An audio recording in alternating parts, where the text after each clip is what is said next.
There are a lot of people that are good at troubleshooting boat anchors. I'm not. My own boat anchors that I keep, I can live with them not working perfectly, but if I sell one, I want to get it to work pretty good.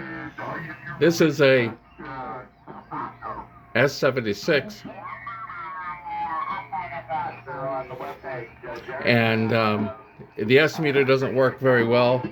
You can, it goes up and down, but it doesn't get to zero. It has to warm up. That is probably something I should have fixed. And then in order to get audio, you notice if I turn the tone down, I don't get any real audio. And I turned the tone up, and I managed, it had no audio when I started working on it. So I kind of live with that. And then the DX40 that I have, I got it from a ham who's really, really good. It looks beautiful inside. But when I got it, it had a very small hum on it. So I took someone gave me a suggestion, take the 12AX7 out and substitute it with a 12AU7. And I did that, and it was fine. But it's not the way it should be. But he put a workaround on a relay on a switch in order to get around that. And in order to get around not burning out this switch, which burns out quite a bit. And I figured all the wires, the other wires he put in, that picked up the hum. That wasn't it. But putting in the 12AU7 kind of did it. And you'll see if I go over, I'll test 1, 2, 3, 4, 5, 4, 3, 2, 1. It modulates just fine. And that's about what it should modulate right there. So let me turn this down.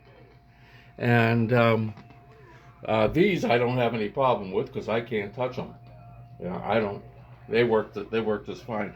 Well, I did build this clock in 1974, so it's 60 years old and it's worked ever since, and I can't understand why it continues to work.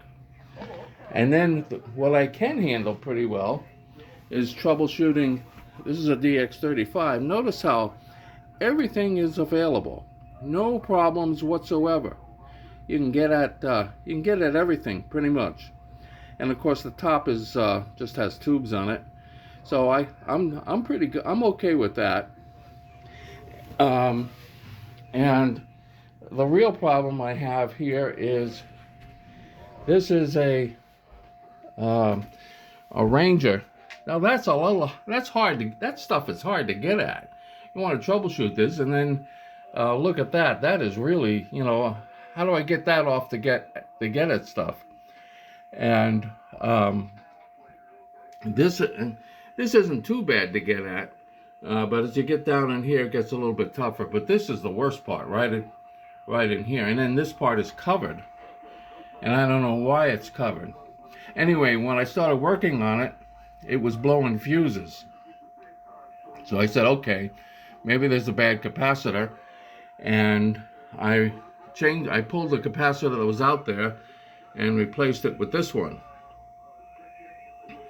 And it stopped blowing fuses for a little bit, but then it started blowing fuses again, and figured, okay, it's not the capacitor.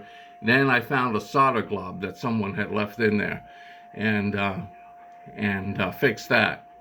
And then you will see up here, I replaced the low DC voltage rectifier with some diodes, because when it was shorting out, it kind of blew out the old 6AX5, and I calculated what the resistance and the wattage should be on the resistor, so that we would have 300 volts. So that was another issue, and then I wasn't getting any output, any grid drive, and I found a bad, it's seemingly an open coupling capacitor, and I replaced that, but I kind of left the old one in, and I'm not sure that was such a good idea. But trying to get the old one out is really difficult to get at in there. Now, this really strange part is, this is the output of the buffer amplifier that feeds the grid of the 6146. And if I put this in the CW position, you see it does drop a little bit. It does drop a little bit. But if I put it in the phone position, boom, nothing, or almost next to nothing. And I've been working on that, trying to figure that out. Trying to figure out the DC voltages. Haven't been able, all the DC voltages that they were all the same. Nothing was out of the usual. So that is where I am. And I did do a posting a few months back, and no one was able to come up with one person did come up with a suggestion. So I don't know what the situation is trying to get that out. Isn't it just kind of weird? In the CW position,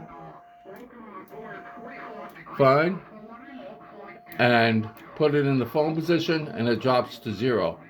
That shouldn't happen. It just plain shouldn't happen. So still working on that. Rangers can be a problem. I don't know. Someone might want to tell me why they have this cover and they're making it so hard to get at. And I did get I have it somewhere, a capacitor kit, a Ranger capacitor kit. But I'm not changing the capacitors until I find out what the real problem is. So that's troubleshooting. I'm not a genius. I admit it. I'm anything but a genius.